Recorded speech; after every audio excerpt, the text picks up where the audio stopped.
સુરતનું જમણ અને કાશીનું મરણ. આવી કહેવત તો તમે ચોક્કસ સાંભળી હશે. સુરતની અંદર ઘણી બધી વાનગીઓ એવી છે કે જે ખૂબ જ પ્રખ્યાત છે. તો આજે હું તમારી સાથે શેર કરવાની છું સુરતની ખૂબ જ પ્રખ્યાત એવી સુરતી પનીર ગોટાળાની રેસીપી. જ્યારે તમારી પાસે સમય ઓછો હોય ને તમારે કંઈક ચટપટું બધાને ભાવે એવું બનાવવું હોય તો તમે આ સુરતી પનીર ગોટાળો એકવાર ચોક્કસથી ટ્રાય કરી શકો છો. હું છું હેતલ. કિચન ક્રાફ્ટમાં તમારા બધાનું હાર્દિક સ્વાગત છે. તો ચલો આજની મજેદાર રેસીપી બનાવવાનું શરૂ કરીએ. સુરતી પનીર ગોટાળો તૈયાર કરવા માટે આપણને ફક્ત 15 થી 20 મિનિટ જેટલો જ સમય લાગે છે. તો એના માટે અત્યારે મેં 4 નંગ ટમેટા લીધા છે, 2 કેપ્સિકમ અને 2 ડુંગળી લીધી છે. ડુંગળી આ રીતની મોટી સાઈઝની છે અને કેપ્સિકમ આ રીતના મીડિયમ સાઈઝના છે. તો આ દરેક વસ્તુને આપણે એકદમ ઝીણી ઝીણી ચોપ કરી લેવાની છે. તો આ જે પનીર ગોટાળો છે ને એની અંદર કટિંગ છે ને એ ખાસ અગત્યનું છે. તમારે એને મિક્સર જારમાં સાવ પેસ્ટ જેવું નથી બનાવવાનું. હા, તમારી પાસે જો ઇલેક્ટ્રોનિક ચોપર હોય તો તમે એમાં કરી શકો છો, અથવા તો મારી જેમ હાથેથી પણ તમે એને એકદમ ઝીણી ઝીણી કટ કરી શકો છો. અને તમે જો લસણ અને ડુંગળી ના ખાતા હો તો આ રેસીપીમાંથી તમે લસણ ને ડુંગળીને કાઢી શકો અને ત્યારબાદ જે બાકીની વસ્તુઓ છે એ લઈ અને સેમ આ જ રીતથી તમે લસણ ડુંગળી વગરનો પનીર ગોટાળો તૈયાર કરી શકો છો. તો ડુંગળીને અને કેપ્સિકમને મેં આ રીતે એકદમ ઝીણા કરી લીધા છે અને હવે ટમેટાને પણ આ રીતે એકદમ ઝીણા કરી લઈશું. કટિંગ એની અંદર ખાસ અગત્યનું છે. અને અત્યારે મેં જે ટમેટા લીધા છે એને નોર્મલ છે. તમે દેશી ટામેટા લો તો ક્વોન્ટિટી ઓછી લેવાની. અને સાથે આપણે એક પેસ્ટ તૈયાર કરીશું. તો એના માટે મેં એક નાનો ટુકડો આદુનો લીધો છે, 4 થી 5 કળી લસણની અને 2 લીલા મરચાં લીધા છે. આમાં આપણે લાલ મરચાંનો ઉપયોગ કરવાના જ છે, પણ લીલા મરચાંથી સારી એવી તીખાશ આવશે એટલે મેં લીલા મરચાં લીધા છે અને આ તીખાવાળા છે. તો આપણે એને એકદમ ફાઇન પેસ્ટ નથી બનાવવાના, થોડા આ રીતના અધકચરા જ રાખવાના છે, એટલે કે વાટવાના છે. તમે મિક્સર જારમાં પણ કરી શકો અથવા મારી જેમ આ રીતે તમે ખલદસ્તામાં પણ એને આ રીતે અધકચરા વાટીને તૈયાર કરી શકો છો. હવે 3 ટેબલસ્પૂન જેટલું તેલ લઈશું. એની અંદર હાફ ટીસ્પૂન આપણે હિંગ નાખવાની છે અને ત્યારબાદ આદુ મરચાં લસણની પેસ્ટ નાખીશું. લસણનો કાચો સ્વાદ જતો રહે ને ત્યાં સુધી આપણે એને સાતળવાનું છે. કાચો સ્વાદ બિલકુલ જ ન આવવો જોઈએ. તો ગેસની ફ્લેમ એકદમ સ્લો રાખવાની, નહીંતર શું થશે કે લસણ છે ને બળી જશે. થોડું એ સંતાઈ જાય પછી એની અંદર આપણે ડુંગળી ઉમેરવાની છે અને ડુંગળીને પણ એકદમ સરસ ગુલાબી કલરની થાય ને ત્યાં સુધી આપણે સાંતળીશું. આ જે રેસીપી છે આની અંદર જો ડુંગળી અને લસણ બરાબર સંતાયા ના હોય અને કાચા રહ્યા હોય તો સ્વાદ બરાબર નથી આવતો. તો બસ એની ઉપર જ આપણે ખાસ ધ્યાન આપવાનું છે.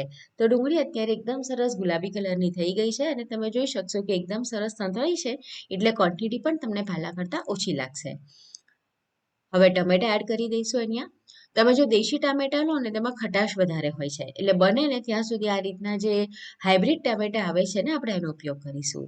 મીઠું નાખી દેવાનું છે સ્વાદ મુજબ, જેથી ટામેટા જલ્દીથી ગળી જાય.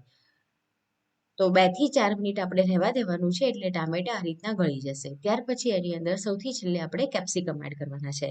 મેં ટોટલ 2 લીધા હતા, પણ 1.5 જેટલું કેપ્સિકમ જ એમાં એડ કર્યું છે. ત્યારબાદ અહીંયા આગળ આપણે 2 ટેબલસ્પૂન કાશ્મીરી લાલ મરચું અને 1 ટીસ્પૂન હળદર એડ કરવાની છે. તીખાશ તમને જેટલી જોઈતી હોય ને એ મુજબ તમારે લીલા મરચાંની અને લાલ મરચાંની ક્વોન્ટિટી લેવાની છે.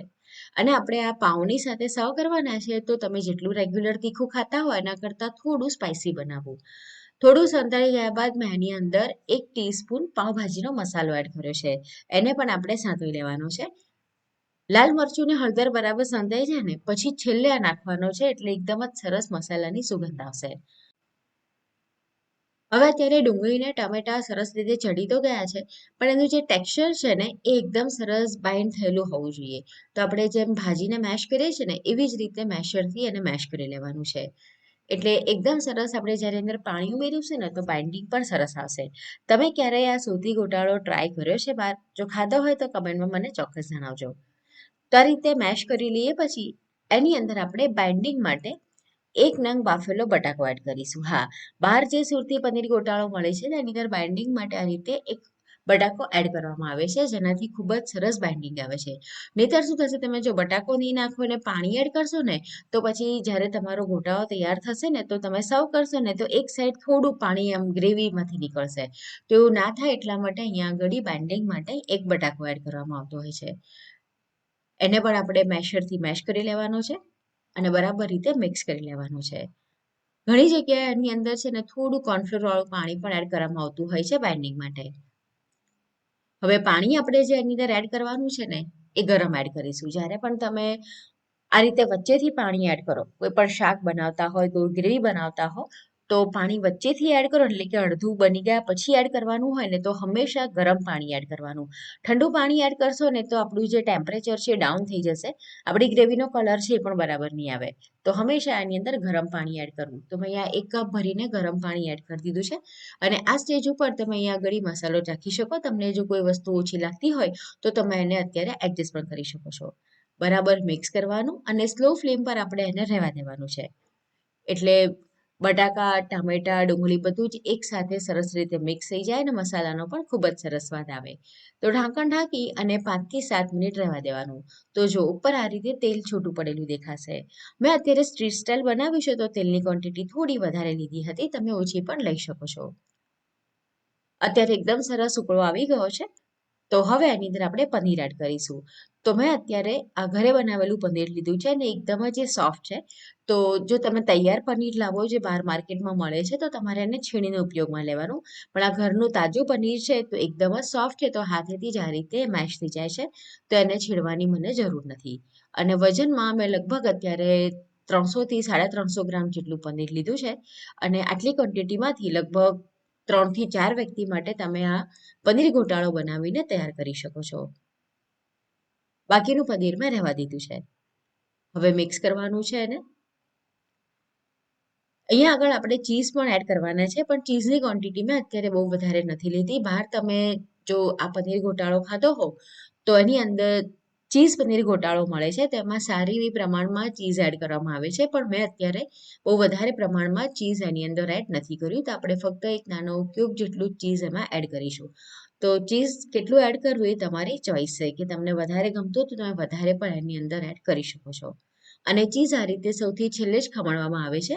થોડું હું રહેવા પણ દઉં છું જે આપણે ગાર્નિશિંગ માટે ઉપયોગમાં લઈશું. અને થોડી બારીક સમારેલી કોથમીર નાખી દઈશું. આ રીતે ચીઝ અને કોથમીર એડ કર્યા પછી ફક્ત 2 થી 3 મિનિટ રહેવા દેવાનું છે અને આપણો પનીર ગોટાળો તૈયાર થઈ જશે. તો ક્યારેક એવું થાય કે સાંજે તમારી પાસે સમય ન હોય પણ એવું કંઈક ખાવા બનાવવું હોય કે જે બધાને પસંદ આવે તો તમે આ પ્રમાણે પનીર ગોટાળો તૈયાર કરી શકો છો. અને એને સર્વ કરવા માટે આપણે પાઉનો ઉપયોગ કરવાના છે. હા, તમે ઘરે રોટલી પરાઠા બનાવીને કે નાન કુલચાની સાથે પણ એને સર્વ કરી શકો છો. તો પાઉં શેકવા માટે અત્યારે મેં થોડું તેલ લીધું હતું અને બટર લીધું છે. એકલું બટર નાખીએ તો બટર બળી જાય એટલે મેં થોડું એની અંદર તેલ નાખ્યું છે. ગરમ થઈ જાય એટલે એની અંદર થોડો પાવભાજીનો મસાલો નાખવાનો, થોડું કાશ્મીરી લાલ મરચું નાખવાનું, કોથમીર નાખવાની અને એની અંદર આપણે પાઉંને શેકવાના છે. એટલે પાઉંનો ટેસ્ટ પણ એકદમ જ સરસ આવશે આ રીતે. તો આ પ્રમાણે પાઉં શેકી અને ગરમા ગરમ સુરતી પનીર ગોટાળાને આપણે પાઉંની સાથે સર્વ કરીશું. તો ફ્રેન્ડ્સ તમને આજની આ પનીર ગોટાળાની રેસીપી કેવી લાગી કમેન્ટમાં ચોક્કસ જણાવો. તમને જો આદી રેસીપી પસંદ આવી છે, મારી મહેનત પસંદ આવી છે, વિડીયો પસંદ આવ્યો છે તો વિડીયોને લાઇક કરી તમારા ફ્રેન્ડ્સ અને ફેમિલી સાથે એને વધુને વધુ શેર કરો. અને આવી નવી નવી રેસીપી જોવા માટે કિચન ક્રાફ્ટ ચેનલને જરૂરથી સબસ્ક્રાઇબ કરો. તો ફરીથી મળીએ આવી જ નવી મજેદાર રેસીપીની સાથે.